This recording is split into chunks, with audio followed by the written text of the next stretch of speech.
Bismillah, walhamdulillah, wassalatu wassalamu alayka ya Rasulullah.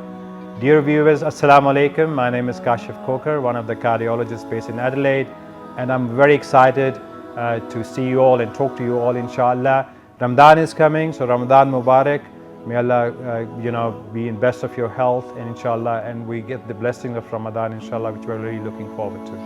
So today the topic is very pertinent for me, that how cardiac patients, they can observe the Roda in Ramadan and how we can make the best out of it. So I want to divide this very brief talk of mine into three different portions. I think the cardiac patients, they can be ischemic heart disease, that means angina and related issues to angina.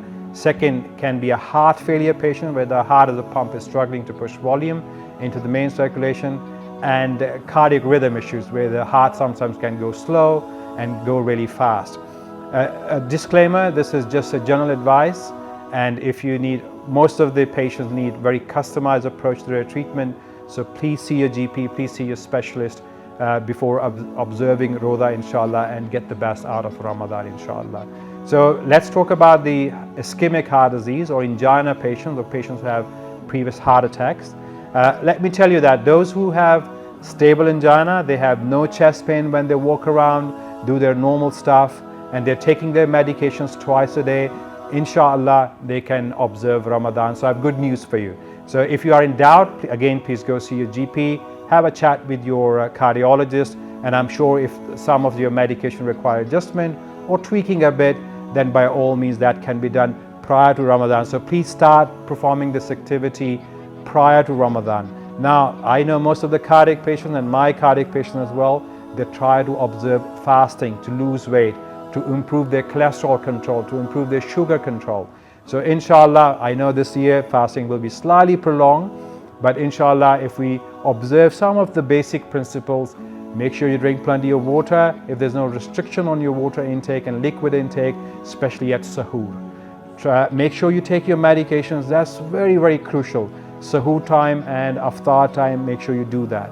The third thing is important is try not to overburden your digestive system. Try not to eat too much sahur time and as well as the aftar time.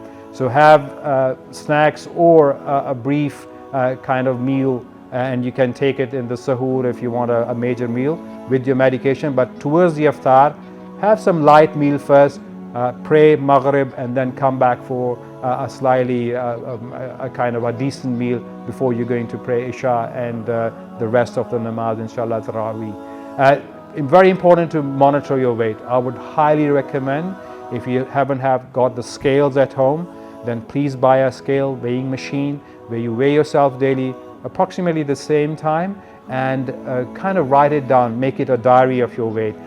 Why this is important? Because if you're retaining fluid, if you're retaining water and you're having some ankle swellings, that I think is one of the crucial first thing that you will notice that your weight is going up. Or if your weight is going too low, if you're taking medication like diuretics, which facilitate water loss, then again the dose can be adjusted easily by your physician, by your GP, or by your cardiologist.